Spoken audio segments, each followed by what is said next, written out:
Okay, Ian, over to you. Thank you very much, Andy.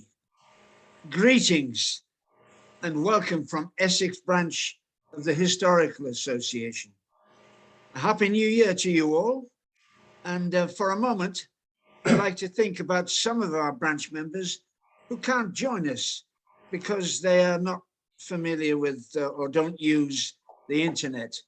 And we have, as a committee, wondered about our friends who came to the physical meeting place. And Wendy Walder, our admirable membership secretary, has in fact been in touch with everyone by phone over the festive season, explaining why we're continuing to meet on Zoom. I mean, Zoom has its advantages. We are reaching people we haven't reached before, and it's excellent. And today we are in for a treat. We are lucky we have Dr. David L. Smith, who is a fellow and director of historical studies at Selwyn College, Cambridge. And he will speak to us about Charles I. And in my mind, January is his month in a strange way. Charles I is our only monarch to have been put on trial and publicly executed. And if that's not dramatic enough, we have Dr. Smith, who will share with us the big question: was he a martyr or was he a tyrant? Thank you very much. Great. Well, thank you very much. And it's lovely to be back with you all, albeit remotely. And thank you all very much for joining. Now, I'm going to share my screen, and I do that, and then that. Is that now all coming through to you? Yes, it is, David. Great, thank you. So, as you heard, my title is Charles I, Martyr or Tyrant. Charles is a unique figure in British history. He is the one example we have of a monarch who was publicly put on trial, then publicly executed. One can think of examples, particularly in the Middle Ages, of monarchs who were quietly murdered. But to have a monarch who's actually put on public trial and then executed in Whitehall is unique. Furthermore, the monarchy was abolished shortly after that, and a republic was set up which lasted for 11 years. So Charles is, in many ways, a peculiarly disastrous ruler. He was also, within his own lifetime, sufficiently divisive as a ruler that it provoked a civil war. And just as he divided his subjects in his own lifetime, so he's continued to divide both historical and popular opinion ever since. In the eyes of some, he is a tyrant. There are some who would say it was a very good thing that he was defeated as totally as he was. There are others who would regard him as a martyr, and particularly an Anglican martyr. And we can still find a few churches up and down the country dedicated to him, such as the one in Tunbridge Wells. So what I want to do in this talk is really to explore what it was about Charles that polarized opinion so much. And I want to look at some of the aspects of his reign which led to such wildly divergent views of him. I think it would be fair to say that although he was not at all without his virtues and his abilities, they were often qualities that were appreciated best close up. They did not project well onto the national stage. And so, without losing sight of those qualities, I think we can say that they were ones that didn't particularly suit him to being an effective ruler. Well, we can see a good image of Charles here in this wonderful tripartite portrait by Anthony van Dyck, one of the many artists to whom Charles was patron. It was painted in this way for the sculptor Bernini, who was commissioned to make a bust of Charles. And so in order to see Charles from 3 angles, Van Dyck painted it in this way. And there's a story that when this painting reached Bernini, he commented simply, "I never beheld a countenance so unfortunate." But there seemed to Bernini to be a certain tragic look, a certain melancholy in Charles's appearance. But I think we should not lose sight of the fact that as a person, Charles had many qualities. He was in particular a devoted family man. Here is another portrait from 1632 with Charles and his French wife, Henrietta Maria, and their 2 eldest children. And this is very much the sort of image that Charles liked to present of himself, someone who was a loyal husband and a devoted father. And yet, in his reign, things quite soon got off to a bad start. Over the first 5 years of his reign, his relations with Parliament deteriorated very rapidly. Parliaments became more and more nervous that Charles was pushing his powers further than they felt was appropriate or even strictly legal. And by 1629, his relations with Parliament had deteriorated so badly that he embarked on a period of rule without parliaments. I think part of the problem was that parliaments found Charles a rather menacing figure. They were not certain that he was committed to ruling with parliaments. And even in his opening years as king, he was capable of saying this sort of thing to Parliament, that parliaments are altogether in my power for the calling, sitting and continuance of them. Therefore, as I find the fruits either good or evil, they are for to continue or not to be. And later that same year, Charles dissolved Parliament rather than risk it impeaching his favourite George Villiers, Duke of Buckingham. So Parliament felt rather slapped in the face by that the king would rather get rid of Parliament in order to protect his unpopular favourite Buckingham rather than the other way round. They grew increasingly concerned over the measures that Charles was taking to raise money, such as the forced loan. And in 1628, they presented a petition of right to Charles, spelling out what they saw as the legal limits on royal power. By 1629, the situation had deteriorated so badly that Charles was on the brink of dissolving Parliament. And there was an extraordinary scene in the House of Commons where several members held the Speaker down in his chair in order to prevent him announcing a dissolution. And here we have a rather splendid, dramatic Victorian depiction of this historic moment on the 2nd of March, 1629. And you can see there a number of members holding the Speaker, Speaker Finch, in his chair to prevent him dissolving Parliament until the Parliament had passed a number of resolutions against some of Charles's financial and also religious policies. Well, this so incensed Charles that he dissolved the Parliament shortly afterwards and made it clear that he was unlikely to call another Parliament for some time. He blamed this on what he called ill-affected men.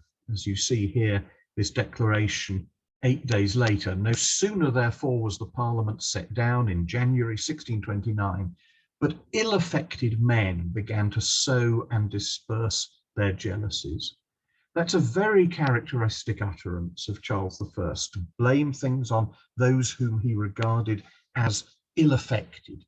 throughout his reign, you can see him blaming his problems on a minority of ill-affected individuals. And throughout, he tended to feel that if he could just take those people out, then all would be well. In terms of when he might be amenable to calling another parliament, he left that quite open. In another proclamation towards the end of March 1629, he said, "We shall be more inclinable to meet in parliament again when our people shall see more clearly into our intents and actions, and shall come to a better understanding of us and themselves." It's a strangely menacing tone, and it left the Parliament's future entirely up in the air. In the meantime, Charles embarked on a period of non-parliamentary rule, what's known as the personal rule of Charles I, and that lasted down to 1640. It's a period that an older generation of historians used to call the 11 years tyranny. More recent historians tend to prefer this term, the personal rule. And it's to those 11 years that I now want to turn, because they really gave Charles an opportunity to pursue his own policies in a way that was free of having to work with parliaments. Well, Charles's self-image over those 11 years was very much that of a peaceful ruler imposing order upon his three kingdoms. The sort of image that you get in this wonderful equestrian portrait, again by Van Dyck, who was at his most prolific during the 1630s. And Charles here on his white horse with the baton of military command there and wearing armor, a sort of warrior figure, but against a background that was in many ways quite peaceful. That theme is even more striking in this portrait. Again, Charles in armor and on horseback, but against a pastoral setting, a time of calm. That was very much what he saw this period as being. Later, commentators looked back on the 1630s as a time of peace and calm. And I think it's worth noting that this is not entirely retrospective nostalgia. There were people at the time who commented on this as a period of peace at home. For instance, Sir Henry Wotton, in a panegyric to Charles that was written in 1633, commented that "we know not what a rebel is, what a plotter against the Commonwealth, nor what that is which grammarians call treason." So grammarians might have a word for treason, but they didn't know what the reality of it was, nor did they know what a rebel was. And for Charles, these were in many ways the best years of his life. He set about ambitious architectural plans for a new palace at Whitehall that would supersede the rather higgledy-piggledy Tudor palace that existed on that site. Instead, he envisaged a wonderful Baroque palace designed by Inigo Jones and John Webb that would rival some of the great Baroque palaces of the continental monarchies like France and Spain. It would have given central London something that could truly rival the Louvre. Here's another aspect of the same palace, never built, of course. I mean, these designs from around 1638 were overtaken by events as the country dissolved into civil war.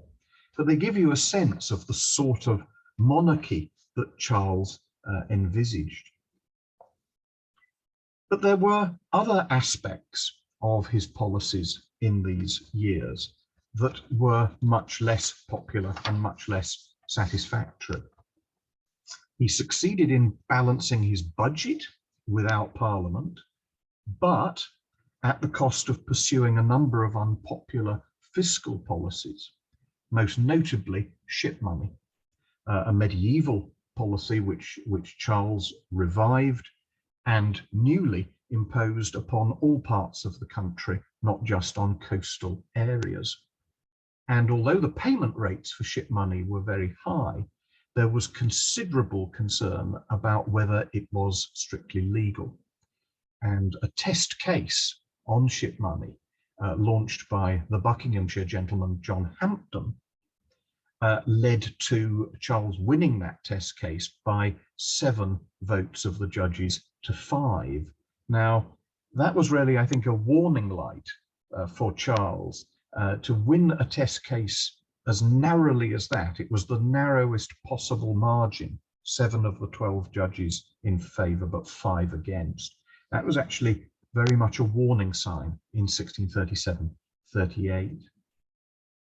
So there were concerns about Charles's financial policies, but perhaps the most controversial aspect of the personal rule was his religious policy. And Charles's policies towards the Church of England are indelibly associated with this man, William Laud, again a Van Dyck portrait, rather splendid portrait of Laud, whom Charles appointed as his Archbishop of Canterbury in 1633.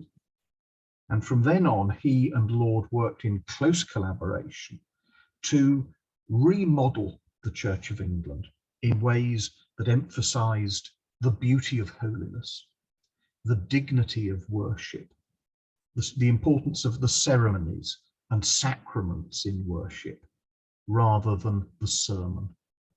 This marked a very significant reform of the Church of England, a move away from the broad church associated with Charles's father, James I, and a move to a more narrowly Anglo-Catholic, what we might call High Anglican church, which left a lot of those who sought more Protestant reforms, the so-called Puritans, feeling marginalized and even excluded. And there were many who were deeply concerned that the policies that Charles and Laud were pursuing might turn England back towards Catholicism. I don't think that was actually their aim, but the fact that Charles was married to a Catholic lent credence to the idea that perhaps they were seeking some sort of reunion. And that perception was fueled when Laud came out with comments like this: "But the altar is the greatest place of God's residence upon earth. I say the greatest, yea, greater than the pulpit, and a greater reverence, no doubt, is due to the body than to the word of our Lord." Now, to a lot of people at the time, that sounded dangerously close to the Catholic idea of transubstantiation, that in the Catholic Mass, the bread and the wine actually become the body and blood of Christ. And so it was that by the end of the personal rule, Laud was being blamed for endeavoring a reunion with Rome.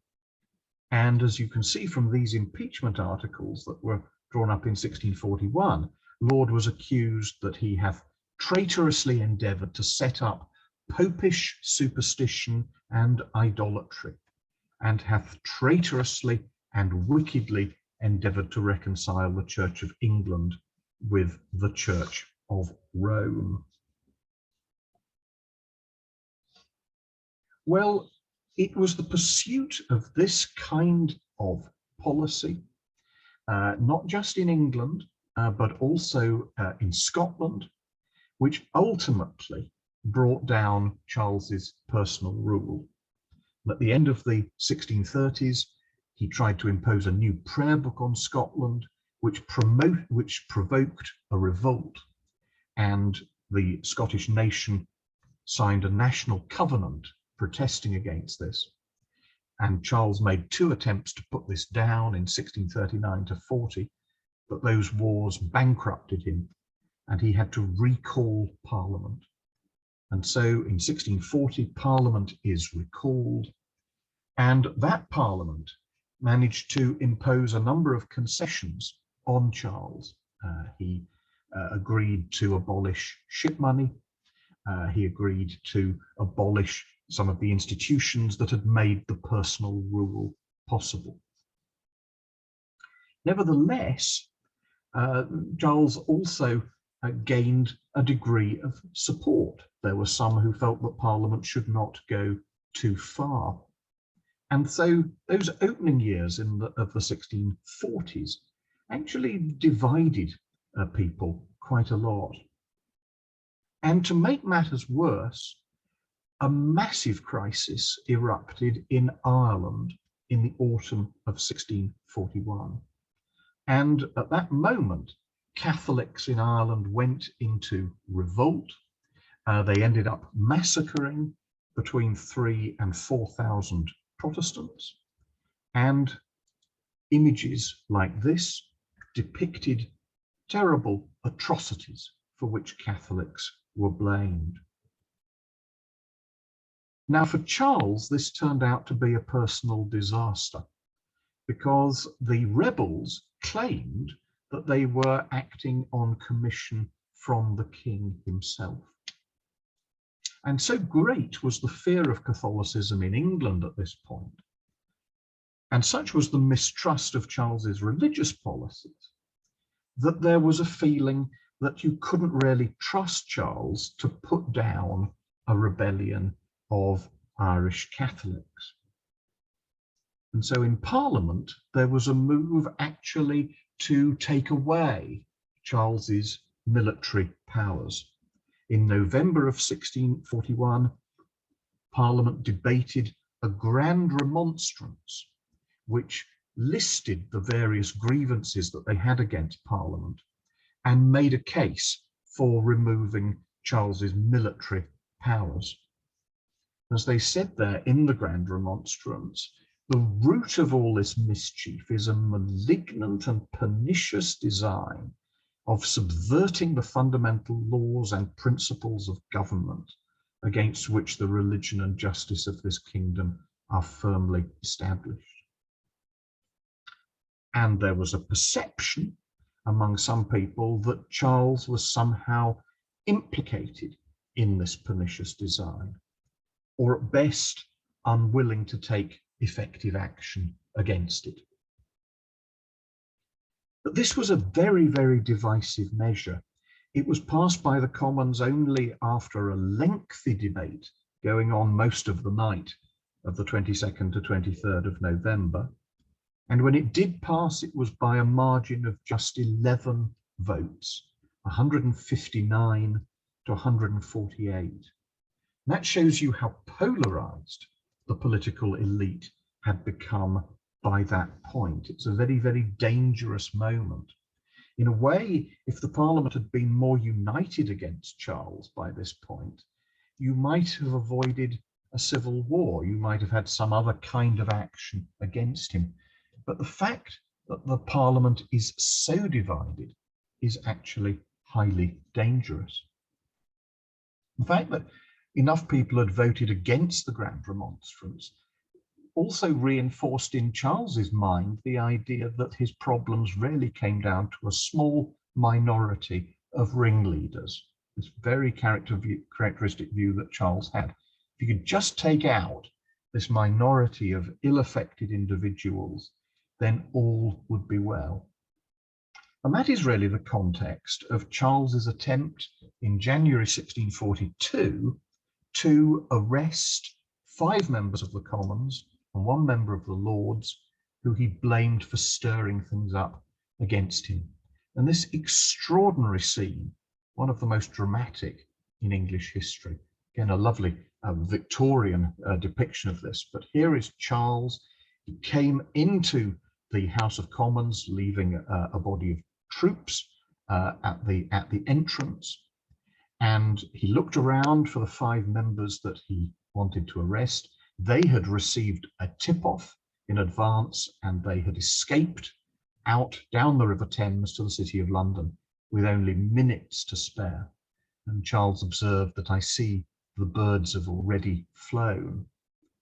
And he asked the speaker, William Lenthal, who's seen here kneeling before the king, he asked them where the members had gone. And Lenthal, showing, I think, very impressive presence of mind. I mean, it's a pretty high stress situation that Lenthal finds himself in here.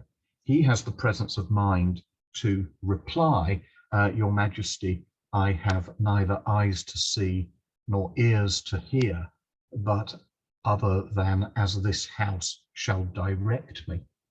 It's a very impressive answer. And the king storms out. The next day, he tries to go and find the members in the City of London, and that fails.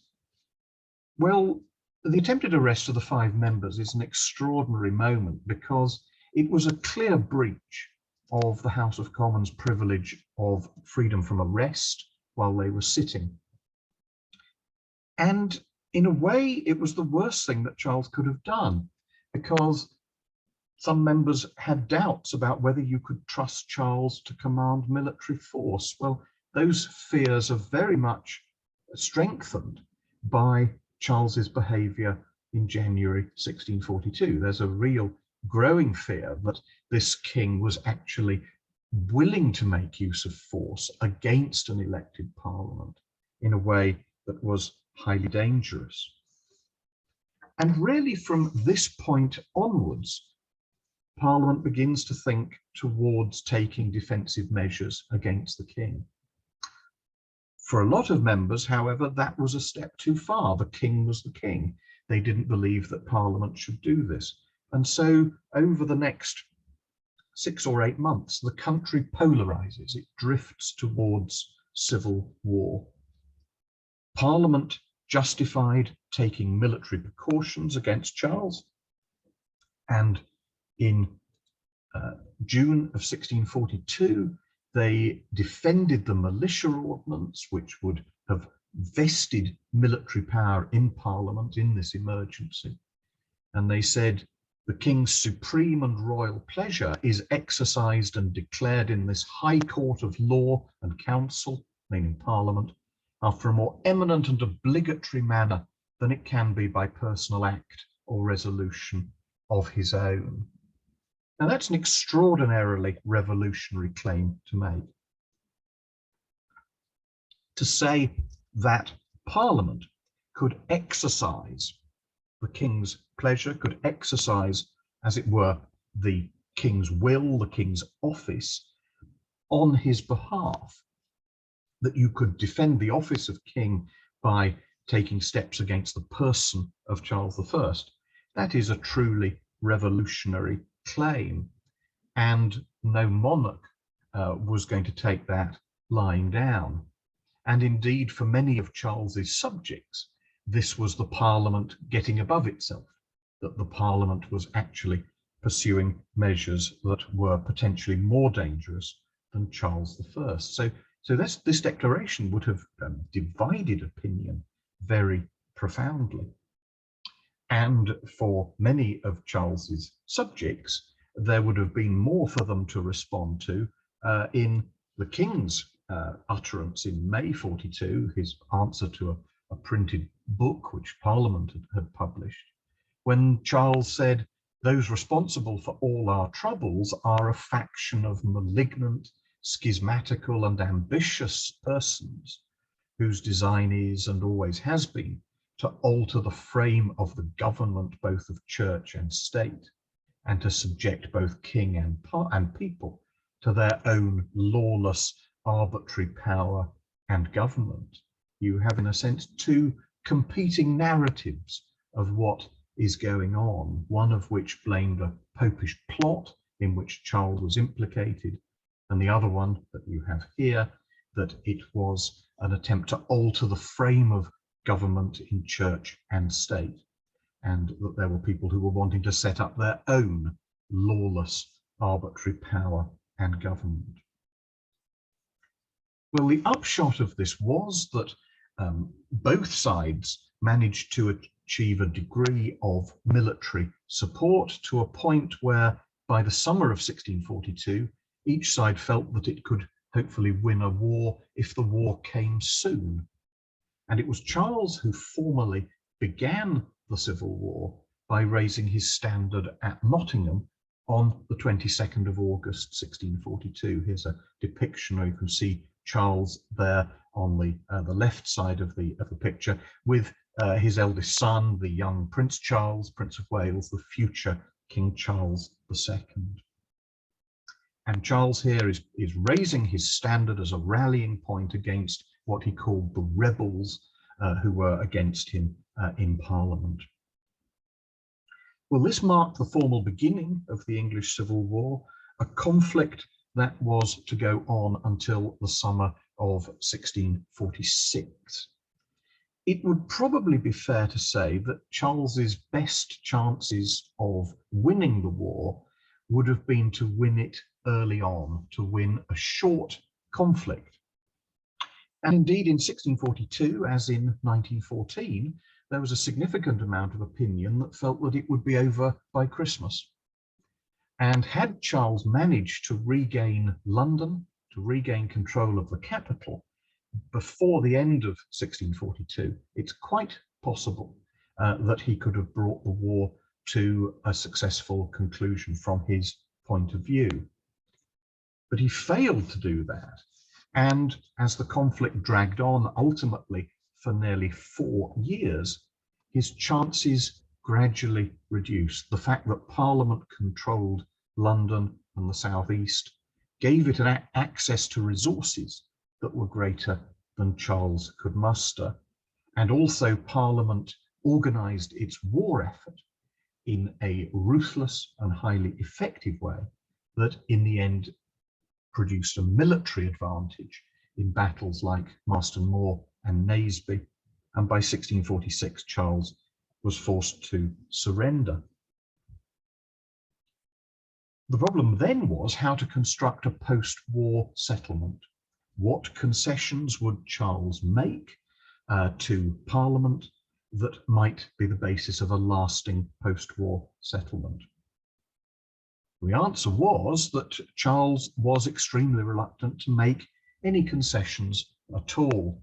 As he remarked to one of his courtiers, Will Murray, in October 1646, "I have long ago resolved rather to shipwreck my person than either my conscience or honour."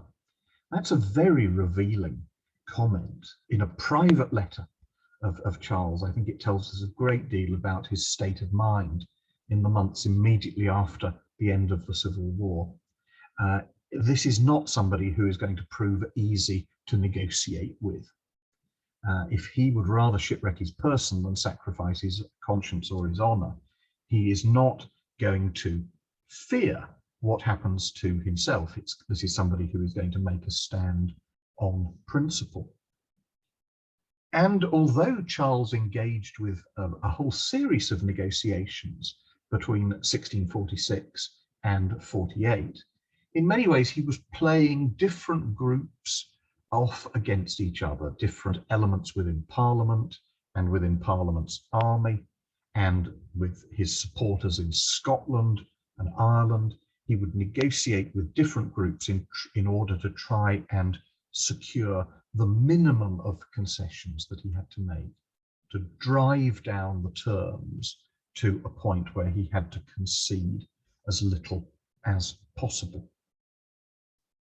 By early 1648, this had produced a situation where the country was sliding into a second civil war, a series of revolts in parts of England and in South Wales on behalf of the king and against Parliament. There's the signs of a backlash in favour of Charles.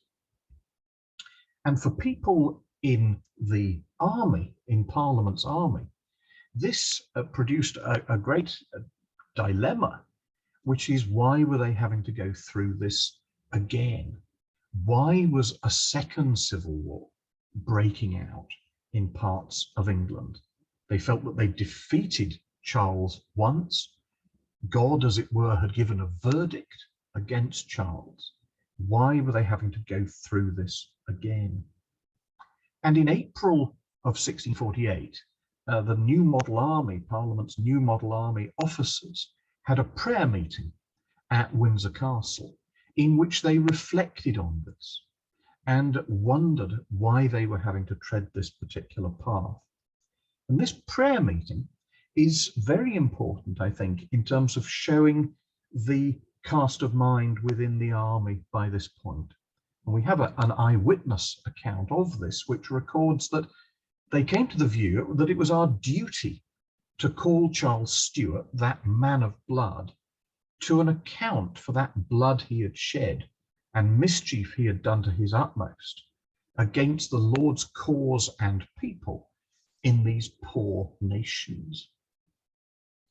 They're drawing here on certain texts in the Old Testament, particularly a text in the book of Numbers, which said that blood defiled the land, and the land could not be cleansed of the blood that is shed therein, except by the blood of he who shed it. And these sort of texts spoke to the army officers, and particularly to people like Oliver Cromwell, made them feel that Charles was a man of blood, that he was responsible for the bloodshed, and that the bloodshed would continue unless steps were taken against him. So when the army won the Second Civil War, which they do in a series of victories over the summer and autumn of 1648, they felt that that really gave them a mandate to demand that Charles should be brought to justice. But the majority of people in Parliament did not share that view. The civilians in Parliament, by the autumn of 1648, thought that the only way forward was to reopen negotiations with Charles, try and draw him towards concessions. They couldn't envisage a future without him. The army grew increasingly restive, and in November 1648 issued this remonstrance that the capital and grand author of our troubles, the person of the king, may be speedily brought to justice for the treason, blood, and mischief he is therein guilty of. Now, it seems to me that this kind of document is absolutely crucial in explaining how we get ultimately to the regicide, how we get to the trial and execution of Charles. That something as unthinkable as putting the king on trial and having him put to death is actually now coming into mainstream politics. This is not some sort of radical extreme fringe. This is the army actually making this demand to Parliament. And when early in December 1648, the Parliament voted to continue negotiations with Charles, the army intervened. Pride's purge. Colonel Pride led a body of troops down to Westminster, and he arrested a number of members of the House of Commons and turned many of the others away, leaving behind a small remnant, what came to be known as the Rump Parliament, who were willing to press ahead with putting Charles on trial. I mean, it is an extraordinary army coup, really, against Parliament.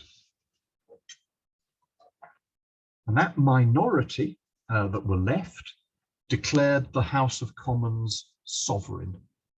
They declared that the people were the origin of all just power, and because they were the representatives of the people, therefore they were sovereign, regardless of what the House of Lords or the King might say. Having claimed that authority, they were then able to set up a special High Court, which would try Charles.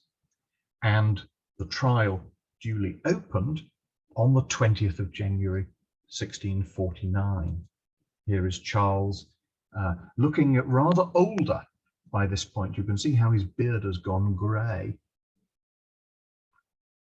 He's looking older, but he's also looking quite dignified and, in a way, quite serene. And that characterized his behavior throughout his trial. Charles simply refused to accept that the court had any authority in law, and he refused 3 times to enter a plea of either guilty or not guilty. The trial lasted just 1 week, and at the end of it, sentence was passed. That Charles Stuart, as a tyrant, traitor, and murderer, and public enemy to the good people of this nation, shall be put to death by the severing of his head from his body. And there's something horribly clinically sort of precise about that final phrase. The next day, a death warrant was signed. Interestingly, only 59 people signed it, fewer than half the members of the court that had been set up to act as judges on Charles's fate. Only 59 people actually were willing to sign this. In 3rd place, on the left-hand column, 3rd down, you can see the signature of Oliver Cromwell.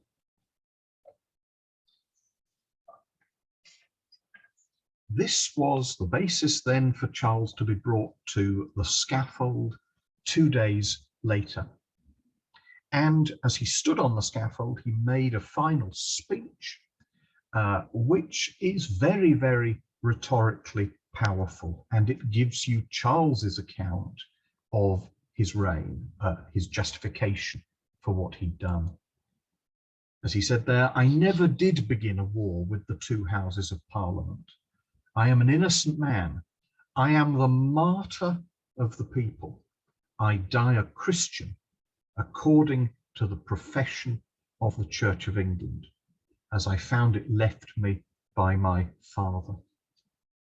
So here you have Charles presenting himself as the martyr of the people. This is the basis of what became a posthumous cult of Charles as a martyr. So just as the previous extract, the death sentence, him as a tyrant, traitor, murderer, gave me one of the key words in my title, the tyrant. So this extract gives me my other keyword, the martyr. It is a diametrically opposed narrative of Charles's reign. And it shows you the kind of image that Charles was presenting on his final day of life. Well, having given that speech, he then submits to execution. This is a woodcut, one of the earliest contemporary depictions. Shows you the crowd there. This was roughly at sort of head height, this scaffold erected outside the banqueting house in Whitehall. You can see the crowd there looking on. And when the axe fell, the executioner held up Charles's head and said, "Behold the head of a traitor," at which, according to one contemporary account, there was a sort of groan or gasp from the crowd, such as I never heard before and hope I may never hear again. Some people passed out, others gathered drops of the king's blood on their handkerchiefs in the hope that it may have miraculous or curative powers. It was an extraordinarily dramatic moment, and it paved the way then shortly afterwards for the abolition of the monarchy, the abolition also of the House of Lords, and the creation of a republic. At least in the short term, Charles's enemies were very much in the driving seat. Yet shortly after the king's execution, an alternative image emerged, much more favourable to Charles, the Icon Basilicae, a partly ghosted collection of Charles's prayers and meditations. And the frontispiece of the Icon Basilicae is a classic depiction of Charles the Martyr as you see, kneeling before an altar, holding a crown of thorns, but with his eyes turned towards a heavenly crown. As he himself had put it, I go from a corruptible to an incorruptible crown. In the background, you see great tumult, storms, and disrupted peace, choppy waters. But Charles is turning away from that and looking towards a heavenly crown.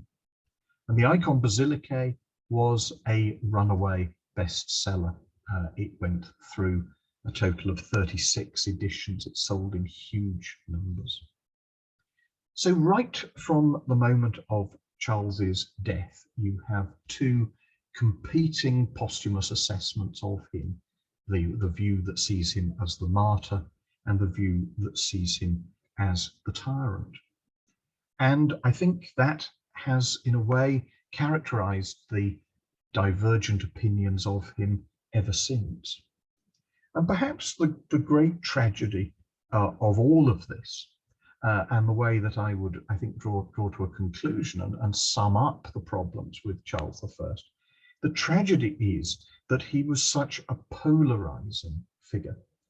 Because in a way, if there's one thing you can expect or should expect of a monarch, it is that they would be a symbol and a figure of national unity, that they would draw together the country. It's not to say they would always be universally popular, but they are to some extent an embodiment of the nation and to some extent a focus for national loyalty. And to have had a king like Charles who so profoundly fractured the nation, so divided opinion, is in the end the great tragedy of Charles. And so I come back to that portrait with which I began, and Bernini's comment, I never saw a countenance so unfortunate, that there was ultimately in Charles something that is profoundly tragic. It was tragic for him, but it was also a tragedy for the nation, which had to endure years of civil war. So it is really, I think, Charles, the tragic figure that I would ultimately draw out. Thank you very much.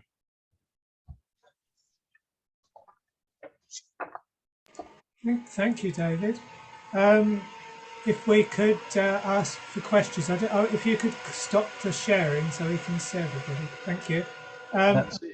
Yeah.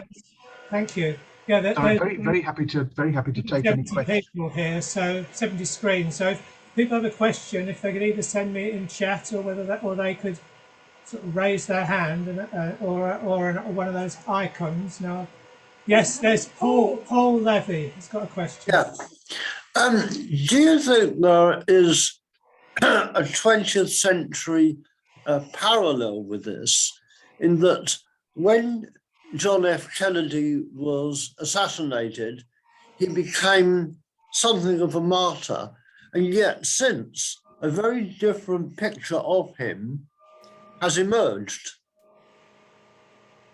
I think there are interesting parallels, and it's certainly in terms of the posthumous sort of Kennedy cult, the circumstances of his tragic death played an important part. If one looks at accounts of him prior to the assassination, there's quite a lot of criticism. His opinion is quite divided. Pundits were saying in early November 1963, well, he'll probably just about win in 1964, but it's not, it's not a foregone conclusion. Once you get the assassination, you get such a wave of sympathy. Yes, I mean, I think there's always, victims of tragically early deaths can sometimes result in sort of waves of sympathy and a sort of heroic image that might not have been there had they lived longer. So I think, yeah, it's a possible parallel. Yeah. Thank you. There's a question from Martin Frampton in chat. Yeah. Did Charles see his defeat from the jaws of victory? What could he have done to survive? Well, it's an interesting question. I think what he could have done in say 1642 would have been to pursue a ruthless attempt to regain London, and actually organised so effectively that he could have won a quick knockout blow against Parliament. When he doesn't succeed in doing that, then we're into a longer war. But that doesn't mean that ultimately everything is lost. I mean, if he'd perhaps been willing to give a few more concessions in the post-war period, 1646 to 8 or so, then maybe again he could have salvaged more. I suppose what he would have needed above all to have made the best of that sort of situation was a quality which I'm afraid he did rather lack, which is political flexibility. And if one looks at where Charles was deficient as a politician, I think it's particularly in the areas of flexibility and opportunism, pragmatism. These are all qualities that he doesn't have. They might even have been qualities that he himself might have rather scorned. He was so committed to principles that I think he would have felt that was a breach of his integrity. But maybe sometimes politicians have to make some compromises in order to survive. Thank you. Do we have any more questions? Because if you could, oh, from Richard, a question from Richard. David, the interesting thing is that Parliament and the Charles are almost at loggerheads from the start, because Parliament doesn't give the normal tonnage, poundage and tonnage or whatever to him for the usual period of his reign. It only does it for 1 year. So there's something going on that Parliament has already seen something in Charles they don't like. And I guess that comes back to what was happening in the reign of James I. But I've not found or read anything that says that there's been much research done on Charles's actions in Parliament before he becomes king, because he's actually involved in Parliament before he becomes king. The second comment I would have on question is, we often look at this from a religious perspective, but one of the interesting things, of course, William Laud and both Charles appear to be doing is by improving the holiness and so on, they're actually also trying to get back powers of the church courts and so on. And that, of course, is against the laity, such as the lawyers who are in the House of Commons, who have already picked up those powers. And I suspect there may be an element of that going on as well. Thank you. Two very good questions. Yes, I think it's very interesting the way that Charles and Parliament get off on the wrong footing pretty much from the word go. And I think part of the problem is that this whole question of tonnage and poundage is linked in with the fact that in 1625, the Parliament decides that it really needs a thorough overhaul, thorough review of the nature of finances, given what had happened under James. And they think, well, we don't want to commit ourselves to giving Charles tonnage and poundage for his whole reign, which is the precedent that goes back into the 15th century. And they say, well, here we've got a king who's aged, who's only in his mid-20s.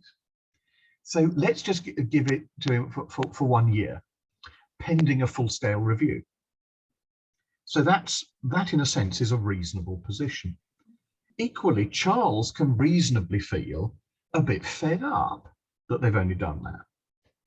And so Charles thinks, well, it's always been done before, so I'm therefore going to continue to collect tonnage and poundage after the year has elapsed.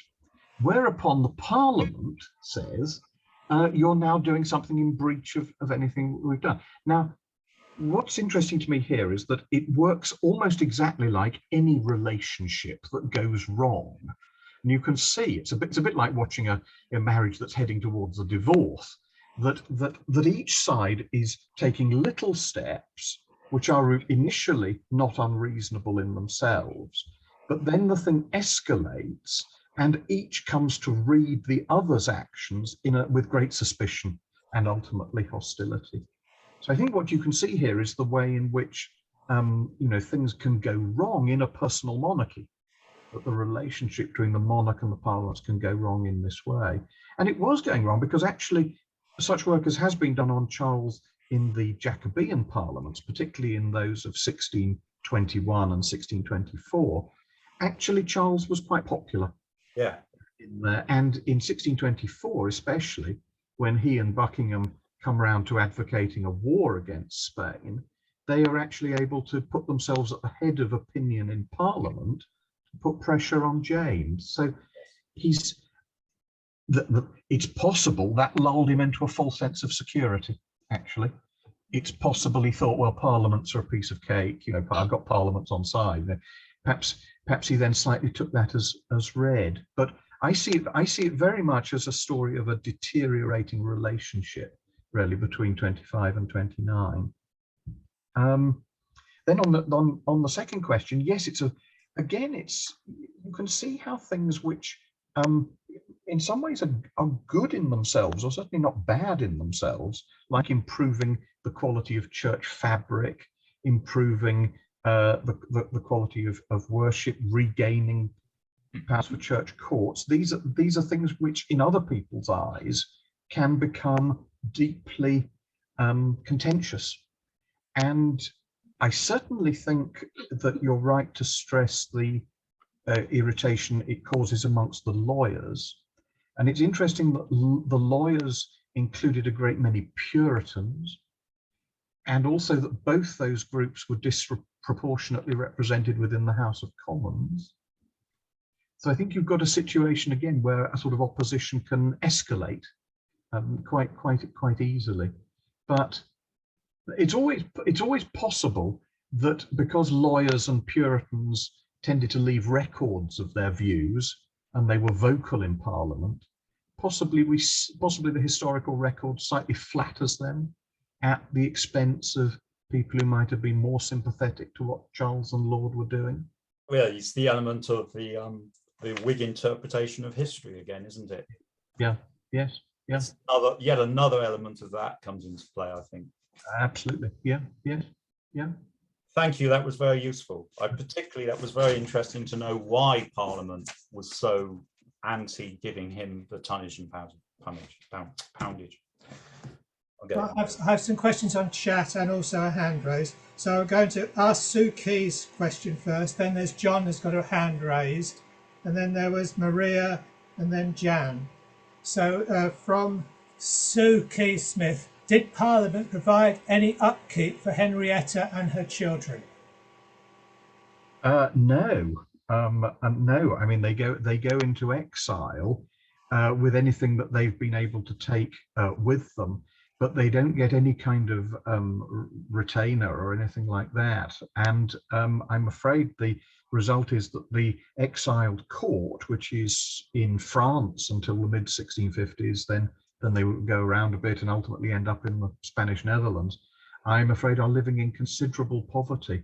It's just what they were able to take with them when they originally go into exile in 1644-45. John and Frankie. John, you had a question? Yes. I've read that when Charles I faced his trial in November, I think it was 1648, he faced 135 judges, and at the end of the trial, there was only a majority of 68 to 67 guilty. Now, surely this indicates that general opinion was more equally balanced about his strengths and his weaknesses. Yes, I mean, it's true that there were 135 who were appointed, and actually attendances diminish considerably over the course of the week. I mean, they're only between 60 and 70 there by the end of the week. And I think that the crucial thing becomes that the army and people like Cromwell and some of the other key officers become some of the most forceful proponents for actually the death sentence being imposed, and they're the people that then push for the death warrant to be signed. And in a way, part of that, I mean, there's a lot of debate over the trial, particularly a debate between two historians, Sean Kelsey and Clive Holmes, which is sort of been going on in recent years, about whether the outcome of the trial is a foregone conclusion or not, or whether it represents another stage in a process of negotiation between Charles and his captors. But I think what you can say about the trial is the fact that the king refused to enter a plea. The fact that the king would not engage with the court in any way probably did strengthen the hand of the hardliners amongst those who'd been appointed to judging, by sort of saying that there was no possibility of a compromise. It probably reinforces the hand of the hardliners. Okay, thank you. Yeah, thanks. There's Maria's question, which you may have answered, I think, in answering Richard's, but I'll say it anyway, and then I'll also give you Jan's.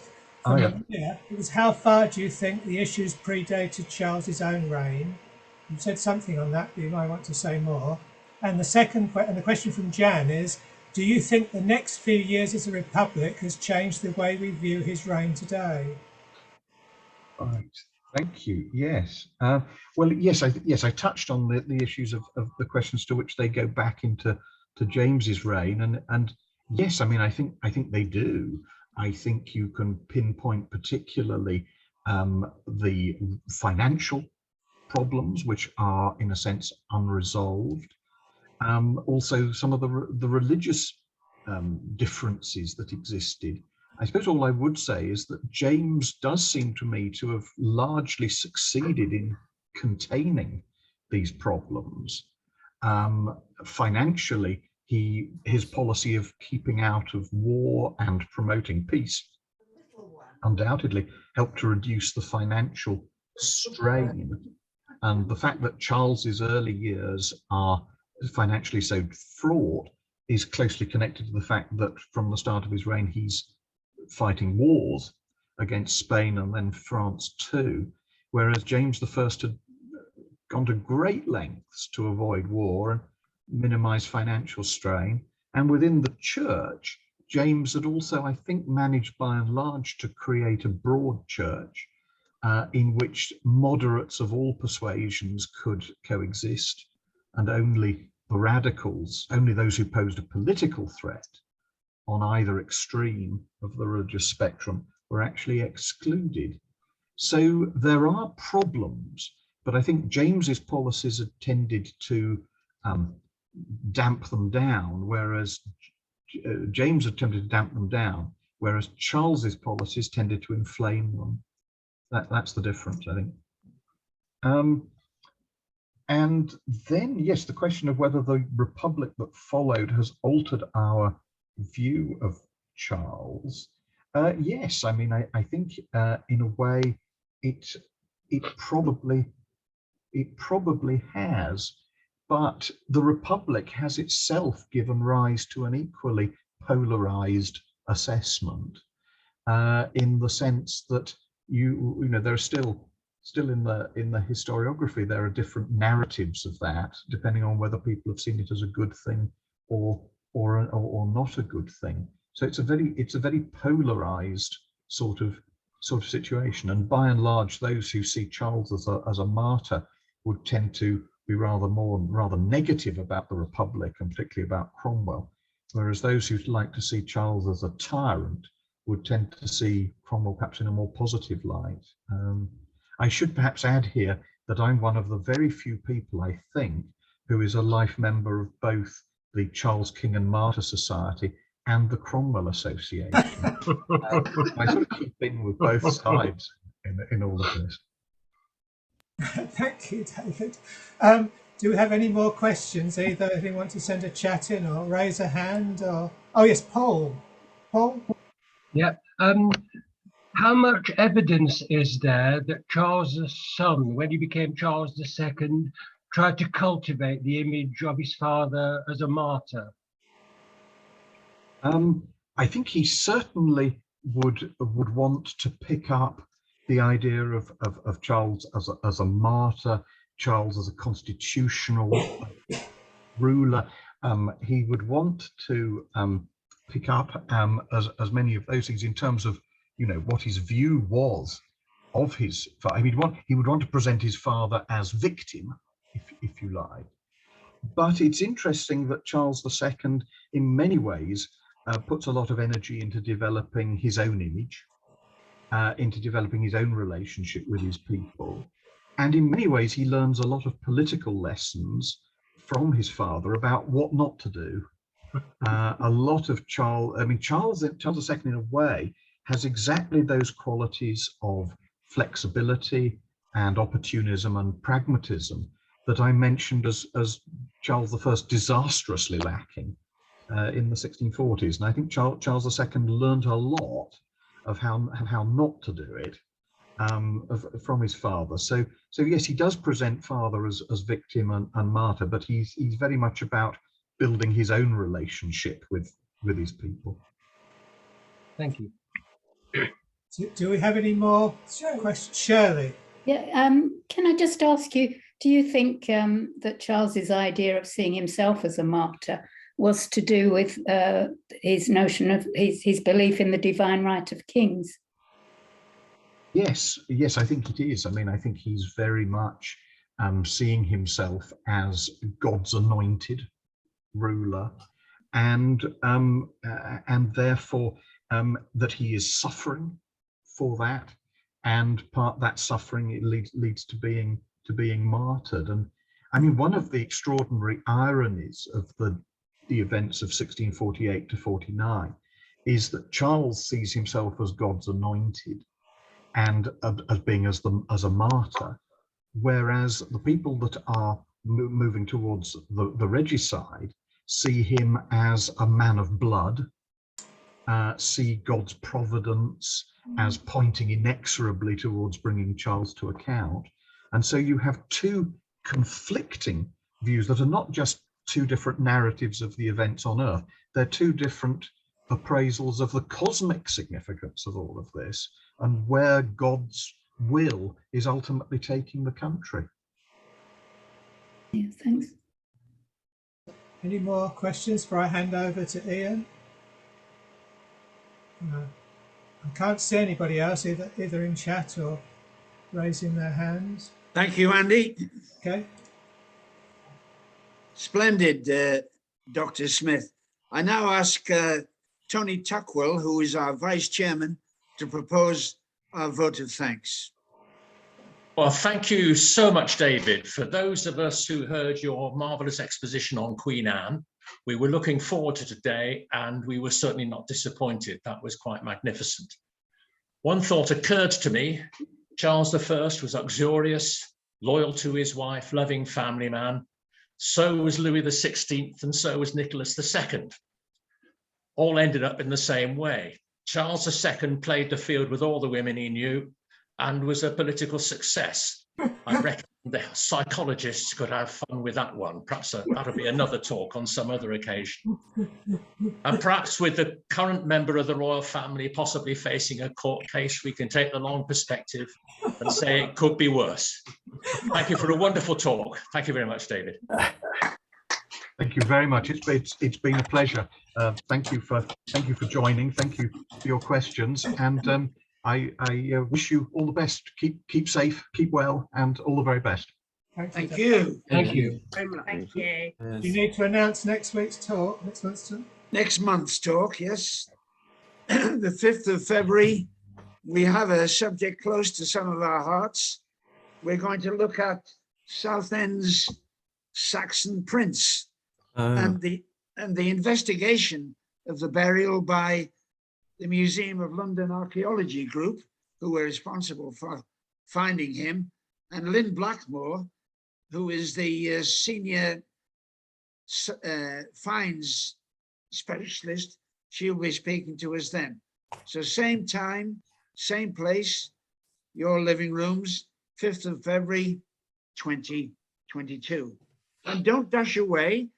You may be able to put up with a little more chat from some of us. And if you're thinking about helping the branch, we'd love to have you involved. We're often looking for new blood in our group, in our committee. So I perhaps you'd like to get yourself a coffee or whatever and remain. Anyway, thank you one and all. See you again. Thank you very much. Thank you. Thank you. Thank you, Dave. Thank you. Very good talk. Cheers all. Cheers. Bye.